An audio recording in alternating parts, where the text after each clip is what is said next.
Bonjour à tous, Jean Robin, journaliste. J'enquête sur la Chine communiste principalement pour des souscripteurs dans des vidéos privées, ce qui me permet d'être indépendant de tout lobby et de toute influence. Et de temps en temps, je fais des vidéos publiques pour parler de personnalités, donc soit de l'opposition contrôlée, comme je l'appelle, soit de l'oligarchie mondialiste.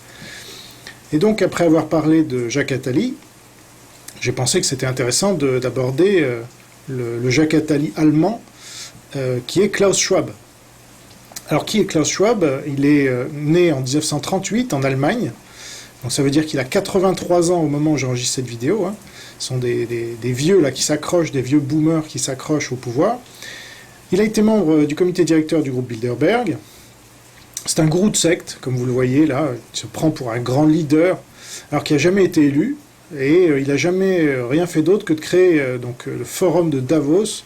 C'est une grande messe de gens à qui le pouvoir et la richesse sont montés à la tête, au point d'en oublier les réalités de ce monde et ses habitants, à savoir nous, voilà, les gueux. Voilà, donc comme je disais, c'est un peu le Jacques Attali allemand, et donc on va voir un peu ce qu'il en est. Donc je vais évidemment rentrer dans le détail de ce qu'est Davos, et même le Davos asiatique, mais avant cela, une petite biographie rapide. Donc selon Wikipédia, les parents de Klaus Schwab s'installent en Suisse au début des années 30. Avec la nomination d'Adolf Hitler comme chancelier du Reich, le père de Schwab est invité à défendre les intérêts de l'industrie suisse en Allemagne. Voilà. Donc ses parents étaient collabos des nazis. Wikipédia encore, en 2017, Klaus Schwab déclare percevoir un salaire de 990 000 francs suisses par an. Voilà, donc il est multimillionnaire en euros. Donc chaque année, il touche à peu près l'équivalent de un peu moins d'1 million d'euros, si vous voulez. Et donc ça va pour lui. Et puis, dernier extrait de sa biographie, il est principalement connu comme président depuis sa création du Forum économique mondial, en anglais World Economic Forum, WEF, une fondation basée à Genève. Ce forum est célèbre pour sa réunion annuelle à Davos en Suisse, qui attire des dirigeants d'entreprise, des chefs d'État et des hommes politiques du monde entier, ainsi que des intellectuels et des journalistes, afin de débattre des problèmes les plus urgents de la planète, y compris dans les domaines de la santé et de l'environnement. Bien que la fondation soit à but non lucratif, Jacques Attali estime dans un entretien au quotidien La Liberté que Davos est une opération commerciale très efficace, où il faut payer très cher pour participer. Voilà. Donc c'était marrant de trouver cette citation de Jacques Attali sur Davos. Donc bon, voilà, il y a des globalistes comme Bill Gates qui y participent quasiment chaque année. Mais en fait, on prend tout ça pour du libéralisme, mais Wikipédia ajoute moins libéral qu'on le dit souvent. Klaus Schwab déplore en 2009 « J'ai créé le forum il y a 40 ans pour que les PDG rencontrent la société civile, mais au fil des ans, leurs politiques de rémunération ont rapproché les PDG des actionnaires, et parallèlement, les actionnaires sont devenus court-termistes. Il faut reconstituer un ethos professionnel. » Donc quand on s'ingère comme ça dans la politique de l'entreprise et de son actionnariat, eh bien, on n'est pas vraiment libéral. Et en effet, quand on creuse un peu, Schwab, en fait, est un marxiste dans l'âme, et sa phrase fétiche, vous la connaissez, donc c'est « à l'avenir, vous ne serez propriétaire de rien, vous ne posséderez plus rien », il y a différentes versions, mais vous serez heureux quand même. Alors, ça c'est une phrase quand même qui reprend Marx, hein, c'est exactement le problème de Marx, la théorie marxiste, au sens, donc il n'y a plus de droit de propriété, hein, c'est dans ce sens-là. D'ailleurs, ce pourrait être le mot d'ordre des GAFAM, donc les Google, Amazon, Facebook et Microsoft et Apple. Si je prends par exemple le cas d'Amazon, quand vous achetez des livres sur leur Kindle, eh bien ils ne vous appartiennent pas en fait, ils appartiennent à Amazon et ils peuvent vous les supprimer du jour au lendemain, comme c'est déjà arrivé dans plein de cas. Donc c'est cette idée de location en fait à des serveurs géants qui vont ensuite gérer toute votre vie. Et alors, comme par hasard, on voit que, là, c'est sorti aujourd'hui, là où j'enregistre le 20 décembre, Amazon a accédé à la demande de Pékin de retirer de son site chinois toute critique inférieure à 5 étoiles du livre de Xi Jinping, La gouvernance de la Chine. Donc évidemment, ces gens-là font ce qu'ils veulent, des opinions sur les livres, par exemple. Donc s'il y a un livre qui ne leur revient pas, ils le censurent, ou ils le font passer tout au fond du classement, ou ils le rendent quasiment inaccessible, ou alors ils enlèvent les avis négatifs, voilà, comme on va voir que ces GAFAM s'entendent très bien avec ceux qui les ont copiés, c'est-à-dire les BATX, les équivalents chinois, et leur gouvernement. puisque c'est la même chose. Et puis, dans ma vidéo récente, toujours sur cette idée de vous serez propriétaire de rien, mais vous serez heureux, dans ma vidéo récente sur les Pays-Bas, réservée aux souscripteurs, je citais la Dutch Review, qui indiquait le 26 novembre 2021, dit adieu à la voiture, l'entreprise manufacturière allemande Siemens prédit que les Pays-Bas seront l'un des premiers pays au monde où la possession d'une voiture disparaîtra. L'entreprise pense que cela se produira grâce à une application de voyage révolutionnaire qui est en préparation. L'application permettra aux voyageurs de planifier leur voyage de porte à porte. Elle inclura les transports partagés à vélo, en scooter et en voiture, ainsi que les habituels bus, trains, tramways, etc.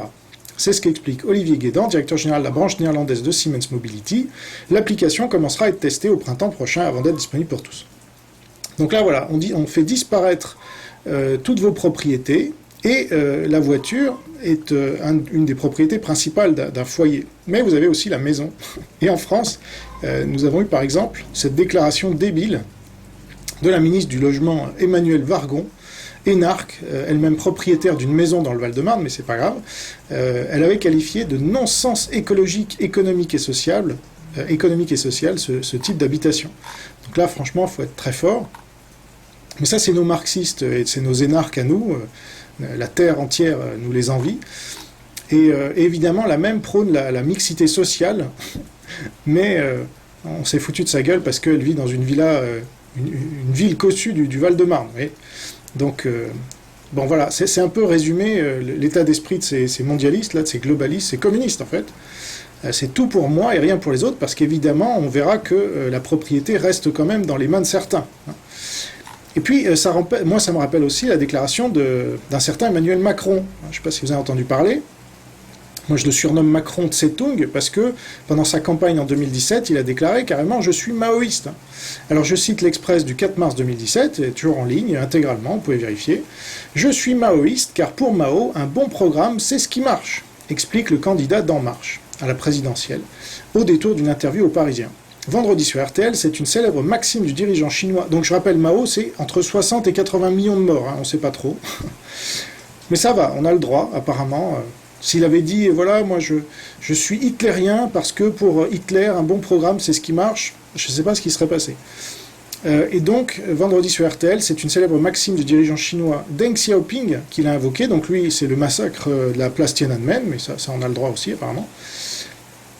Au nom du dépassement du clivage gauche-droite, peu importe qu'un chat soit blanc ou noir, ce qu'on lui demande, c'est d'attraper la souris. Mais les emprunts ne s'arrêtent pas là. Mardi, en meeting à Angers, l'ancien ministre a à plusieurs reprises dans son discours appelé à pratiquer dans de nombreux domaines une révolution culturelle, sans craindre l'analogie avec cette période noire de l'histoire du communisme chinois, qui a fait des centaines de milliers de morts. Et là, ils sont gentils, des centaines de milliers, c'est plutôt des millions, au minimum. Donc, c'était pas un hasard qu'il cite Mao ou Deng Xiaoping, parce qu'il a multiplié les références, et l'Express conclut, quant à la phase de préparation de sa campagne et de collecte de questionnaires auprès de citoyens, Emmanuel Macron et son équipe d'En Marche l'ont baptisé « La Longue Marche ». Voilà, donc en fait, En Marche, c'est un hommage à la Longue Marche de Mao. Voilà. Et c'est ce que l'Express dit, du nom de la douloureuse épopée fondatrice de Mao et des communistes chinois fuyant l'offensive des nationalistes de Chiang Kai-shek. Donc là, vous comprenez peut-être un peu mieux la politique de Macron, notamment vis-à-vis de tout ce qui se passe, qui reproduit exactement le modèle chinois chez nous. Et c'est pas un hasard non plus qu'on le retrouve si souvent au forum de Davos. Et comme vous allez le voir, il est aussi Young Leader du World Economic Forum. Mais n'allons pas trop vite en besogne. Donc pour revenir sur la phrase de Schwab, à l'avenir vous serez propriétaire de rien, mais vous serez heureux. Donc ça veut dire, en gros, nous, les super riches, la nomenclatura, comme on disait dans l'ex-URSS, nous, on a tout, donc on est propriétaire, bien sûr, c'est vous qui n'êtes propriétaire de rien, évidemment. Et donc, il y a ceux qui détiennent tout, et vous détenez rien, et vous êtes complètement dépendant de nous. Voilà, donc les GAFAM détiennent tout, par exemple, mais aussi voilà, toutes les entreprises qui peuvent monopoliser tous les services, parce qu'il y a toujours besoin de propriétaires, évidemment, mais qui détient ces propriétaires? Voilà, c'est ça la question. Alors, venons-en à Davos. Donc, qu'est-ce que c'est que ce forum de Davos? Bon, c'est connu, mais je vais quand même revenir un peu dessus. Donc, ça vient du nom d'une bourgade en Suisse, où se réunissent chaque année depuis 1971, et ça fait 50 ans, des dirigeants de multinationales, des dirigeants de pays, et des globalistes, des mondialistes, des transhumanistes, et autres tenants du gouvernement mondial. Donc là, vous voyez la première réunion en 1971 avec Klaus Schwab, méconnaissable, au pupitre. Alors comme ce sont des gens très riches, qui se réunissent en Suisse, en plus, on a l'impression que c'est une réunion d'ultra-libéraux, mais en y regardant de plus près, on se rend compte que tous ces gens-là sont pour le communisme le plus pur et le plus dur. Donc il ne faut pas oublier que la Suisse, c'était là où planquait tout son argent, l'Allemagne nazie notamment, donc ça, c'était pas des ultra-libéraux. Et puis on l'oublie souvent, mais la Suisse, c'est aussi avec Genève le siège de l'ONU, qui est ce qui se rapproche le plus d'un gouvernement mondial, et dont on voit bien à quel point ça ne marche pas, c'est cher, De Gaulle appelait ça un machin, ça impose et ça justifie la dictature un peu partout, et puis c'est communiste au dernier degré. Personne n'est élu, tous ces hauts fonctionnaires internationaux, ils ne payent même pas d'impôts, alors ils sont payés par nos impôts, mais eux ils ne payent pas d'impôts, et tout ça pour pendre des réglementations souvent inutiles et contre-productives. Et puis des rapports biaisés que le privé aurait bien mieux fait que l'ONU la plupart du temps. Donc, certains l'ont surnommé, ce World Economic Forum, le World Economunist Forum. Bon. Donc ça, c'est pour le jeu de mots. Mais pourquoi le communisme domine le mondialisme, en fait, et ce nouvel ordre mondial? Eh bien, c'est parce qu'il donne à ceux qui dirigent tous les pouvoirs, y compris donc la richesse. C'est pour ça que c'est pas parce qu'il y a des super riches que c'est le libéralisme. Il faut vous enlever ça de l'esprit. Les marxistes adorent dire et répéter ça pour se dédouaner du fait que les super riches puissent être aussi marxistes. Mais là, on voit bien avec Klaus Schwab, c'est pareil pour Soros. Je ferai une vidéo bientôt sur Soros. Lui, il a déclaré dans The Atlantic en 97, l'ennemi n'est plus le communisme, mais c'est le capitalisme. Bon. Et j'aurai l'occasion de vous le démontrer largement. Donc, ils ont le pouvoir, ils ont la richesse, et puis, ce qui les intéresse dans le communisme, c'est qu'ils rendent esclaves les 99,99% du peuple. Alors, pourquoi est-ce qu'ils s'en priveraient, entre nous? Parce que le capitalisme, lui, permet à des pauvres de devenir riches. Alors, vous imaginez, ça leur convient pas. Ça permet à des classes moyennes d'émerger, à des pauvres de devenir, aisés. Et donc, ça permet la démocratie, donc le vote libre. Et donc, plus jamais, rien n'est garanti, si vous voulez. C'est le peuple qui décide. Alors ça, c'est intolérable pour tous ces dictateurs en puissance. Mieux vaut le communisme, c'est plus tranquille pour diriger, et rien n'empêche de continuer à faire tourner l'économie. Il suffit de faire croire aux gens qui sont libres, et le tour est joué. La pire des prisons est celle dont on ne voit pas les barreaux, je vous rappelle. Voilà, vous donnez aux gens du pain et des jeux, vous ajoutez un peu de sexe, et vous serez tranquille. En fait, ça, c'est le programme de Netflix, mais ça doit être un hasard. Bon. Donc moi, ma souscription, voilà. Vous aurez des centaines d'heures de vidéos aussi, mais ça ne sera pas du Netflix, vous allez monter en compétences. Bref, donc à Davos, vous avez souvent l'empereur de ce modèle qui a été régulièrement invité, et c'est un certain Xi Jinping, voilà. Le dictateur à vie de Chine. Et donc la Chine communiste, c'est le modèle que les Klaus Schwab du monde entier rêvent d'imiter et de généraliser au reste du monde. Je vous renvoie à ma vidéo sur Attali. C'est lui qui a créé, avec Jean-Pierre Raffarin et quelques autres, la France China Foundation. Avant d'en partir en mars 2020, quand la pandémie est arrivée en France. Mais voilà, ça c'est le modèle chinois, qui est en fait le modèle parfait, voilà, poussé à l'extrême. Et il est communiste, il est pas. Les références de Xi Jinping, c'est pas Bastiat, c'est pas Hayek, c'est pas Ludwig von Mises, c'est ni Adam Smith. Non, c'est Marx, c'est Lénine et c'est Staline et c'est même Hitler parfois. Donc voilà, qui était national-socialiste. Donc là, vous voyez, par exemple, les deux hommes, un grand sourire en 2017, très mignon. Alors, bon, on défend la globalisation quand on s'appelle Xi Jinping. Donc China's Xi Jinping defends globalization from the Davos stage. Mais attention, c'est le multilatéralisme. Alors ça, c'est un vocabulaire qui est relativement temporaire, qu'on utilise pour dire qu'on est pour la diversité, tant qu'on n'est pas la première puissance mondiale. Et puis quand on sera la première puissance mondiale, là, on n'organisera plus de conférences comme ça, on n'y participera plus non plus, on imposera juste le nouvel ordre mondial via un pouvoir unique, communiste, sans partage, sans limite, ni contre-pouvoir. Et donc, il faut bien savoir décrypter le vocabulaire communiste et ne pas se faire avoir par les mots comme paix ou multilatéralisme, qui sont là pour endormir et amuser la galerie.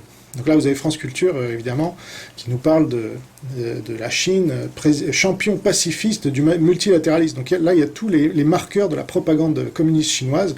C'est pas étonnant, donc France Culture, c'est gauchiste, et en plus, la présidente de France Culture, c'est Sybylle Veil, hein, on les confond. Et elle est les young leader de la France China Foundation, tout comme son prédécesseur, Mathieu Gallet, qui était un copain de Macron. Bref. Alors, ce qu'on sait moins, c'est qu'à ce World Economic Forum, un certain Vladimir Poutine participe régulièrement. Donc, le 27 janvier 2021, média d'État russe Sputnik indiquait, je cite, « La dernière intervention de Vladimir Poutine au forum de Davos remonte à 2009, alors qu'il était Premier ministre. La Russie n'y a ensuite été représentée au plus haut niveau qu'en 2013, année où Dmitri Medvedev, alors Premier ministre, dirigeait la délégation. Cependant, chaque année, le pays a envoyé une délégation représentative, dirigée par un vice-premier ministre et composée de hauts fonctionnaires, de dirigeants de banques comme d'entreprises publiques. » Donc la Russie, contrairement à ce que beaucoup de poutinolâtres veulent nous faire croire, n'est pas du tout en dehors de cette globalisation à outrance, pro-communiste, elle en fait littéralement partie. Et donc, je lis, lors d'une session virtuelle du Forum économique mondial le 27 janvier 2021, le président russe a dressé un tableau sombre des perspectives de la planète si un nouvel ordre mondial n'était pas institué. Alors ça quand même, bon alors c'est dans Courrier International, mais voilà.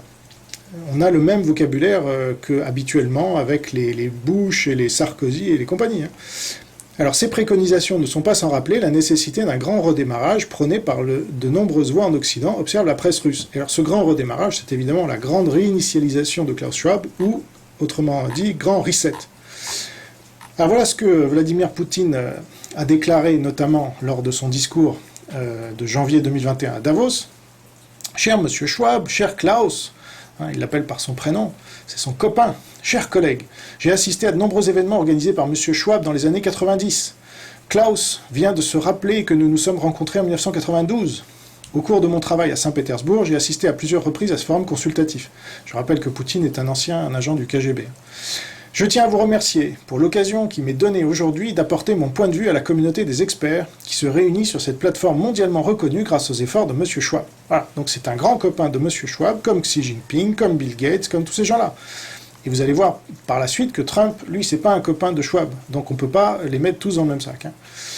Et puis, Poutine ajoute plus tard, nous constatons que la vaccination de masse est désormais accessible principalement aux citoyens des pays développés. Donc lui, il a développé un vaccin, en plus, Poutine. Alors, c'est vrai que comme Trump, hein, il avait poussé la vaccination, mais Poutine a fait de même, et son Sputnik 5, là, il le diffuse un peu partout, et notamment en Russie. Mais ça ne marche pas, parce qu'il y a plus de 1000 morts par jour en Russie depuis 3 semaines. Ils ont dépassé les, je ne sais plus combien de centaines de milliers de morts, et en fait, ils minimisent en plus leur nombre de morts. En fait, il y en aurait 3 fois plus. Et c'est là où on voit bien que c'est une attaque biologique concertée, puisque si Poutine était attaqué par n'importe quel pays et à faire des centaines de milliers de morts dans sa population, avec son armée, il contre-attaquerait automatiquement. Or là, il ne fait rien, et au contraire, il rapproche encore son alliance, il renforce son alliance stratégique avec la Chine, qui lui a balancé ça dans les dents. Donc on voit bien que... c'est concerté tout ça. Et bref, donc Poutine ajoute donc, au sujet de la vaccination, parce que lui, il voit l'intérêt pour l'avancement du gouvernement mondial de cette attaque biologique. Alors voilà ce qu'il déclare, alors que des centaines de millions de personnes dans le monde n'ont même pas l'espoir de bénéficier d'une telle protection. Donc il dit en gros, voilà, les gens du Nord sont vaccinés et pas les gens du Sud. Dans la pratique, cette disparité peut représenter une menace générale. Donc lui, il est comme Bill Gates, pour pousser à la vaccination d'un maximum de gens dans le monde, car, comme on le sait et comme on l'a dit à maintes reprises, l'épidémie continuera à se prolonger et des poches incontrôlables persisteront. Elle n'a pas de frontières. Ah, voilà, on y arrive. Donc là, Poutine est en train d'absorber la Biélorussie et une partie de l'Ukraine pour reconstituer en fait l'URSS, qui n'est en fait jamais vraiment tombé, puisque ce sont des agents communistes qui sont restés derrière les façades de ce village Potemkin qui avait été créé à la chute de l'URSS pour mieux faire baisser la garde de l'Occident et infiltrer l'Occident, notamment l'OTAN, l'Union européenne, etc. Et donc, là, les masques commencent sérieusement à tomber. La Chine et la Russie annoncent qu'ils sont en alliance très forte, et donc qu'ils vont pouvoir dominer le monde, puisque les États-Unis, même les États-Unis, ne pourraient pourrait difficilement faire le poids si une guerre se déclenchait et que la Russie et la Chine se mettaient ensemble. Bref. Alors Poutine ajoute, il n'y a pas de frontières pour les infections et les pandémies. Donc ça, c'est le discours des communistes. Nous devons donc tirer les leçons de la situation actuelle et proposer des mesures visant à accroître l'efficacité du système de surveillance de l'apparition de ces maladies dans le monde et de l'évolution de cette situation. Voilà, donc c'est en d'autres termes, il faut un nouvel ordre mondial, il faut un gouvernement mondial. Je vous traduis Poutine. Un autre domaine important dans lequel nous devons coordonner notre travail, voire celui de la communauté internationale dans son ensemble, donc là aussi c'est gouvernement mondial, est la protection du climat et de la nature de notre planète. Voilà, je ne vais rien dire de nouveau ici non plus. Donc, voilà, on a un Poutine sur les positions de Jacques Attali. Voilà. On nous vend un Poutine ultra-nationaliste pour la défense des souverainetés, etc. Ça, c'est du blabla. Il faut s'en tenir à ce qui est dit et surtout à ce qui est fait. Or, quand on va à Davos comme ça et qu'on appelle Klaus Schwab cher Klaus, eh ben, je suis désolé, mais on est mondialiste. Alors, Trump, quant à lui, ça permet de différencier. Alors, Trump n'est pas parfait, hein, je suis le premier à le critiquer, notamment sur la vaccination, mais a priori, il ne sera plus jamais invité à Davos, même s'il est réélu président en 2024, parce qu'il a voilà, il a prononcé les mots tabous et a parlé de souveraineté des nations. Et donc ça s'oppose au nouvel ordre mondial et au gouvernement mondial. Et donc ce genre de discours, il ne peut pas avoir droit de citer à la Mecque mondiale des communistes. En plus, il a souvent dénoncé le communisme, Trump. Par contre, je note que pour les islamistes, qui sont alliés de la Chine communiste et de la Russie, comme Khatami de l'Iran, l'ayatollah d'Iran, alors là c'était en 2004, et ben pas de problème, il peut revenir quand il veut, lui et d'autres, vu qu'ils sont alliés avec la Chine et la Russie, tout le monde islamique, voilà, ça pose pas de problème. Mais Trump, non, jamais. Vous rendez, parce que le projet de l'islam, c'est aussi un gouvernement mondial. Même si aujourd'hui ils ne sont pas en position de force, ça reste leur projet à long terme d'un califat mondial, etc. Donc en fait, les pays n'ont pas grande importance non plus pour les musulmans. Mais bon, ça c'est un autre sujet. Alors, on va passer maintenant au Young Leader du World Economic Forum, puisque comme ils ont cédé à cette mode pour les Young Leaders, c'est-à-dire voilà, un club en fait, qui permet d'identifier les plus soumis au nouvel ordre mondial, à la fois pour ceux qui en font partie, et puis pour ceux comme moi qui le dénoncent. Voilà, ça permet d'identifier un peu tout le monde. Eh bien, Davos a mis en place une nomination de Young Leader. Voilà, ils adorent ça. Donc c'était la French American Foundation en France, et puis à peu près au même moment sont apparus les Young Leaders du World Economic Forum. Alors par exemple cette année, vous avez 2 Français qui ont été nominés, et même 2 Françaises. Donc vous avez Anne-Laurent de Chamarre. Alors elle fait partie d'Engie. Et Engie, on sait bien que son patron est membre du comité stratégique de la France China Foundation depuis le début. Donc là aussi il y a des liens évidents. Et puis Amélie de Montchalin, qui est l'actuelle ministre de la Transformation et de la Fonction publique. Mais il n'y a pas grand monde en fait parmi les Young Leaders du World Economic Forum. On cite toujours les mêmes, c'est-à-dire voilà, Macron évidemment. Donc ça c'est le gros morceau. Mais à part lui, eh bien, vous trouvez, j'ai bien regardé en détail, parce que moi je suis pas comme mes petits camarades à regarder que tel ou tel club. Moi je regarde tous les clubs, et donc on trouve que Najat Vallaud-Belkacem à part ça, dans les gros bonnets si vous voulez, en France. Et donc finalement c'est très peu de gens. Vous avez une seule ministre du gouvernement actuel qui vient d'être nommée en plus, alors que le gouvernement eh bien, va s'arrêter d'ici quelques mois, pour être remplacé par un autre, alors ce sera peut-être le même, où il y aura des jeux de chaises musicales. Donc, à la France China Foundation, à contrario, vous avez beaucoup de ministres. Vous avez au moins 4, et pas des moindres. Olivier Véran, déjà. Et puis Djebari, et Franck Rister, et Agnès Pannier-Runacher. Et puis, vous avez des ministres de gouvernements précédents, et même des anciens premiers ministres, comme Édouard Philippe, c'est pas rien, qui est membre qui est Young Leader de la France China Foundation, et qui est membre du conseil stratégique. Et puis il y a Raffarin, évidemment, et Fabius. Donc, bon. Et puis sans parler du reste, notamment le Paris Shanghai Club, qui est un autre club d'influence chinois, pro-chinois, avec Elisabeth Borne, Thierry Breton, commissaire européen français, et Valérie Pécresse, là, qui vient d'être nominée, candidate LR. Et puis vous avez des proches de Raffarin, comme Bruno Le Maire ou Gérard Darmanin, comme vous voyez là. Donc, on ne peut pas dire que ce soit le World Economic Forum qui domine aujourd'hui le gouvernement, parce qu'à part Macron, il n'y a personne. C'est plutôt voilà, la Chine, très clairement.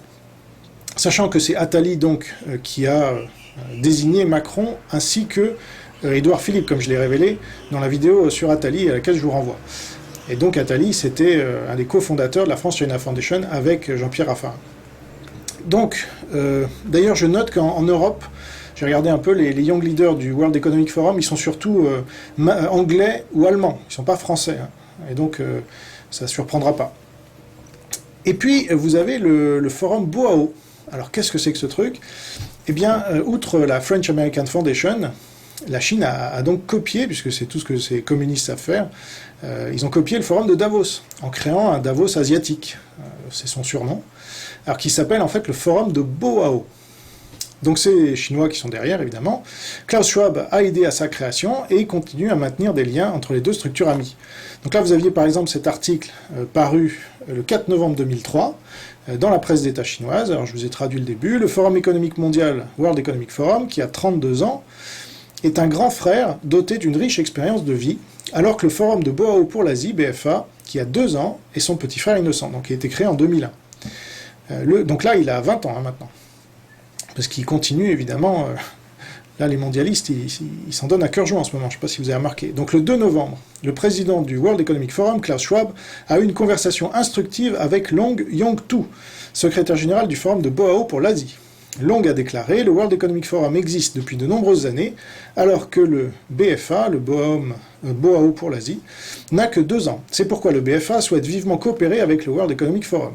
Le World Economic Forum a connu de nombreux hauts et bas au cours des 32 dernières années, cependant il réussit toujours. En tant que forum économique mondial le plus influent, le World Economic Forum a beaucoup de choses à étudier pour la BFA. » Voilà, donc il copie le business model et...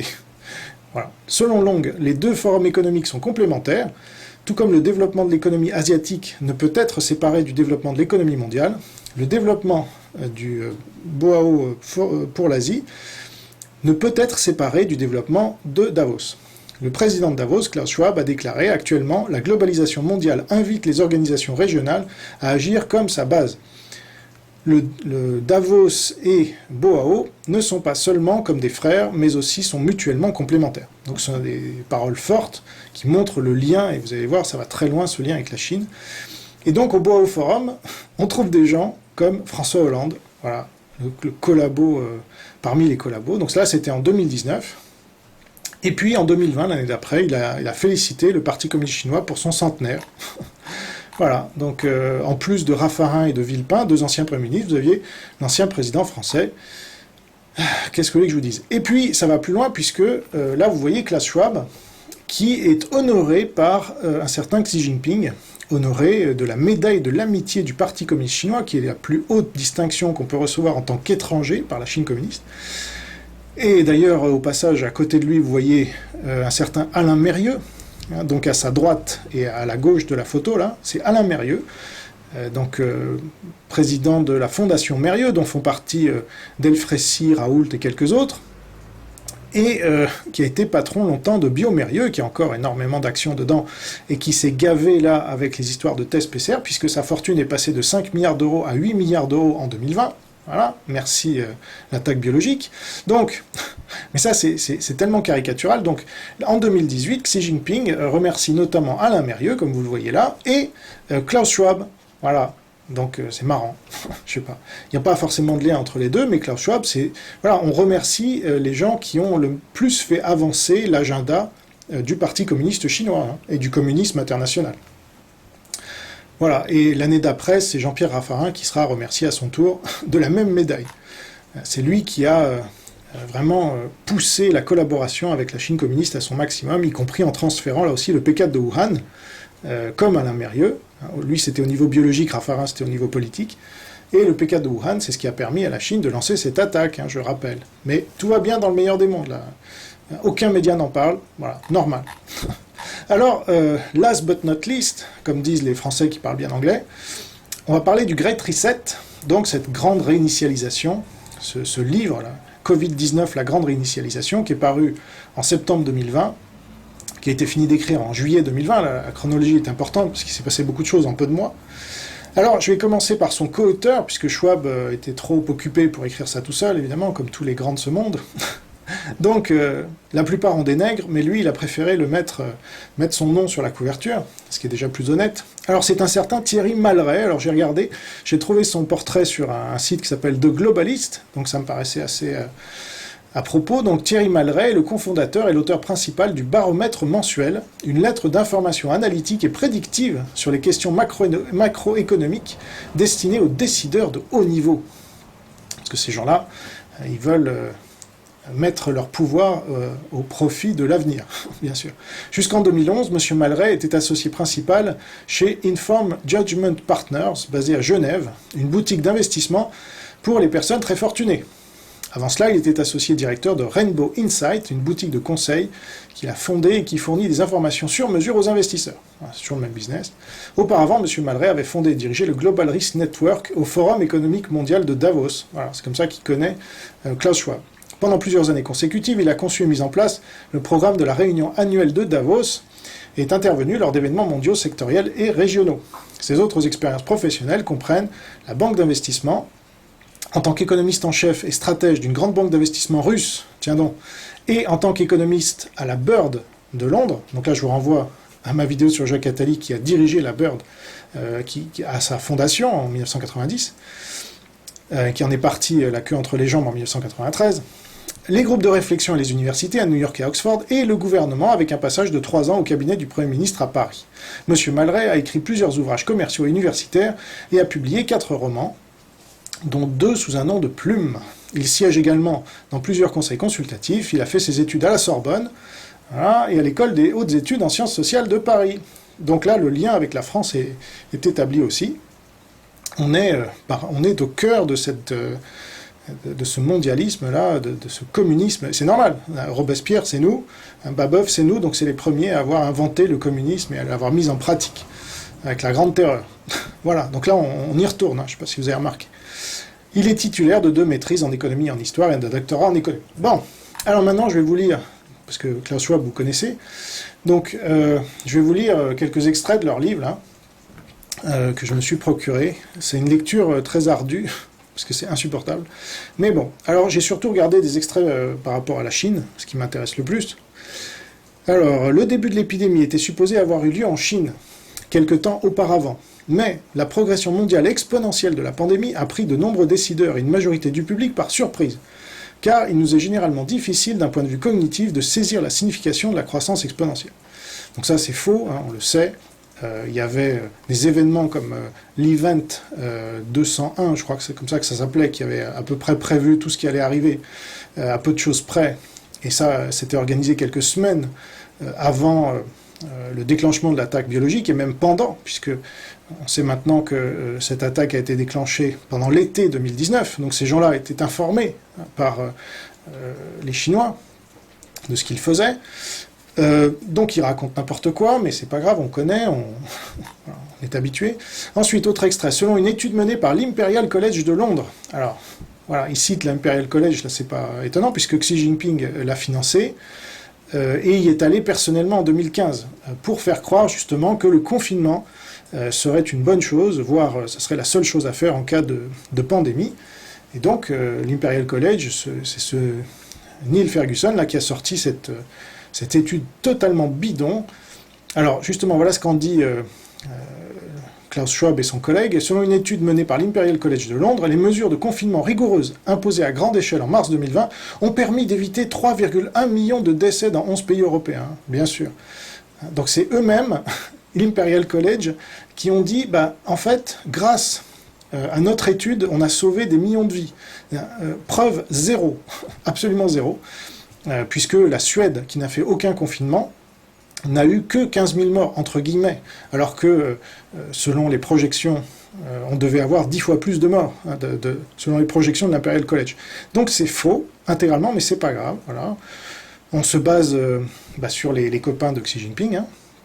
Alors l'autre étude menée par l'Université de Californie à Berkeley, donc là aussi pas du tout proche des intérêts communistes chinois, ça c'est moi qui rajoute, a conclu que 530 millions d'infections totales, correspondant à 62 millions de cas confirmés, ont été évitées dans 6 pays.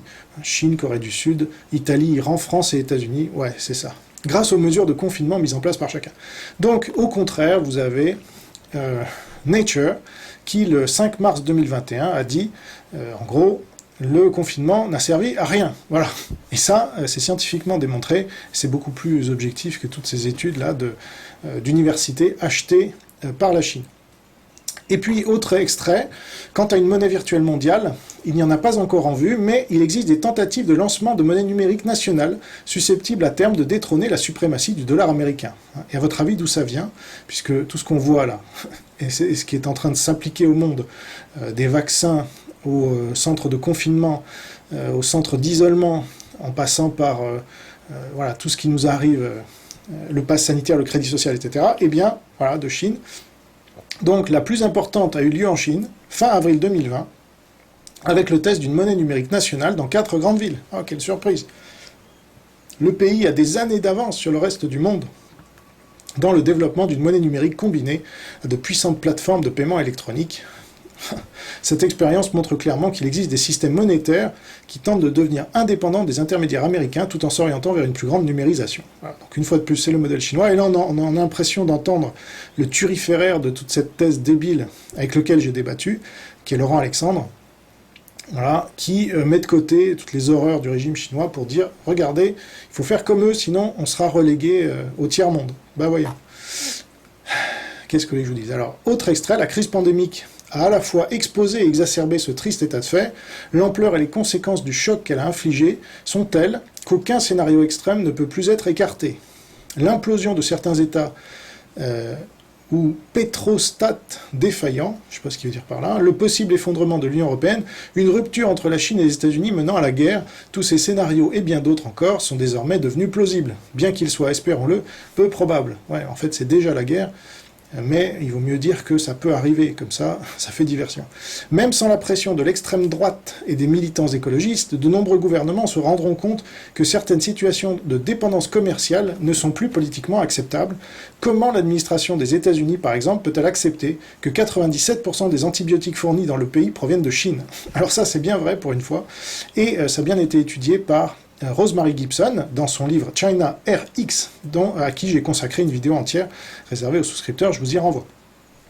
Puisque, effectivement, la Chine détient 85% des principes actifs des médicaments du monde, 70% des principes actifs des médicaments indiens, et donc, eh bien, on est totalement dépendant de ces gens-là. Donc ça, c'est pas normal, mais c'est le piège dans lequel tous nos dirigeants sont tombés depuis 40 ans. Alors, autre extrait, ce processus d'inversion de la mondialisation ne se fera pas du jour au lendemain. Le raccourcissement des chaînes d'approvisionnement sera à la fois très difficile et très coûteux. Par exemple, le découplage complet et global vis-à-vis de la Chine nécessiterait de la part des entreprises concernées un investissement de centaines de milliards de dollars dans des usines nouvellement implantées. Ça, c'est faux. Il n'y a pas du tout des contrats, ça s'annule très facilement. Il y a beaucoup d'usines en Inde, au Mexique ou ailleurs qui attendent que ça et dont les gouvernements paieront largement, subventionneront pour que vous installiez dans leur pays et que vous retiriez toutes vos usines de Chine. Mais bon, il vaut mieux faire croire que le découplage coûterait très cher. Bon. C'est précisément cet échec de la gouvernance mondiale que nous dépeint la Covid. Dès le début, un vide dans la gouvernance mondiale, exacerbé par les relations tendues entre les États-Unis et la Chine, a sapé les efforts internationaux de réponse à la pandémie. Au début de la crise, la coopération internationale était inexistante ou limitée, et même pendant la période où elle était le plus nécessaire. Au plus fort de la crise, le deuxième trimestre 2020, elle a brillé par son absence. Donc ça, c'est faux. L'OMS, qui représente un peu cette gouvernance mondiale, a parlé en accord avec la Chine et a confirmé que tout ce que faisait la Chine était bien. Donc il y a eu là une voie unique pour nous mener au chaos. Justement, c'est ça le problème. Il ne faut pas plus de gouvernance mondiale, il en faut beaucoup moins, voire pas du tout. Mais évidemment, Klaus Schwab, c'est pas dans ce sens-là qu'il pousse les choses. Alors, encore un extrait ou deux. Dans l'ère post-pandémique, la Covid-19 pourrait être considérée comme le tournant qui a inauguré un nouveau type de guerre froide entre la Chine et les États-Unis. Les deux mots « nouveau type » sont d'une importance considérable. Contrairement à l'Union soviétique, la Chine ne cherche pas à imposer son idéologie au monde entier. Donc ça, c'est la plus grande blague et le plus grand éclat de rire du livre, évidemment. Et dernier extrait, faire des prévisions, c'est le jeu des fous. La vérité est que personne ne peut dire avec un degré raisonnable de confiance ou de certitude comment la rivalité entre les États-Unis et la Chine va évoluer, si ce n'est qu'elle va inévitablement s'accroître. Donc Klaus Schwab et son co-auteur sont fous, hein, selon leur propre aveu, puisqu'ils disent faire des prévisions, c'est le jeu des fous, et ils font une prévision, c'est qu'elle va inévitablement s'accroître. Bref, je conclus cette vidéo en vous disant que Klaus Schwab a épousé une certaine Hilde Schwab en 1971, donc la même année où il a lancé le forum de Davos. Le couple vit en Suisse et a 2 enfants adultes. Nicole Schwab, cofondatrice du Gender Equality Project, donc ça c'est du politiquement correct en concentré sucré, ça c'était en 2009, et Olivier Schwab, qui est marié à une chinoise, mais ça doit être un hasard, et il dirige le bureau du World Economic Forum à Pékin, voilà, donc encore un hasard, et la succession donc est garantie avec ce monsieur, qui va, une fois que son papa prendra sa retraite vraiment dignement méritée, eh ben, il va nous en gavé encore de son World Economic Forum. C'est loin d'être terminé cette histoire. Et c'est ça la mauvaise nouvelle, évidemment. Donc, eh bien, si vous avez apprécié cette vidéo et vous voulez que j'en fasse plus pour alerter mes compatriotes français et francophones en général sur ce qui se passe réellement et pas juste de manière biaisée d'un côté ou de l'autre, eh bien, et puis, si vous voulez accéder à des vidéos privées que je réalise, donc 3 par semaine, qui font 45 minutes chacune en moyenne. Ça, je fais ça depuis le mois de mars dernier, 2020, donc j'en suis à plus de 275 vidéos déjà, qui sont toutes accessibles si vous prenez une souscription à 9 € par mois, ce qui n'est pas la fin du monde. Et là, vous avez des centaines et des centaines d'heures d'enquêtes, voilà, uniques que j'ai réalisées pour vous, dans la presse mondiale, dans des livres que j'ai lus, j'ai analysés, ça a pris beaucoup de temps, et tout ça, vous ne le trouvez généralement pas ailleurs. Donc ça me permettra en plus, ça m'encouragera dans mon travail, puisque je suis un peu seul à faire tout ce travail. Voilà, parmi les 50 et quelques milliers de journalistes à carte de presse, moi j'ai pas de carte de presse, mais je fais le boulot que ces gens-là ne font pas. Hein. C'est assez drôle, ou triste, faut voir. En tout cas, voilà, si vous voulez m'aider et profiter de mon travail, eh bien, c'est ça le capitalisme, voilà, là on n'est pas dans le communisme, je ne demande pas des dons, je fais un travail et je vous propose d'en profiter. Pour ça, il faut payer. Voilà. Donc c'est des sommes relativement faibles. Et moi, ça me permet ensuite d'avoir un petit salaire qui me permet de payer les factures et de nourrir ma famille, tout simplement, et de continuer à faire ce travail malgré les risques que je prends, parce que j'en prends. Voilà. Mais c'est ça le rôle du journaliste, c'est de travailler pour le peuple, hein, normalement. C'est de le mettre en garde contre les menaces qui pèsent sur lui, et d'essayer de lui faire comprendre ce qui arrive, sans le filtre des grands médias ou des politiques, ou etc. Et je rappelle que j'ai révélé un nombre incalculable de choses sur la Chine, son infiltration en France notamment, et aussi dans le reste du monde. Donc ça, vous découvrirez un peu tout ça, et le reste. Voilà, donc vous avez un lien Patreon dans la description de cette vidéo si vous le souhaitez, pour découvrir un peu tout ça. Et si vous avez des questions, n'hésitez pas à me laisser un commentaire dans la description de cette vidéo. Voilà, portez-vous bien, gardez la foi, vive le Christ Sauveur et la nouvelle France libre. Au revoir.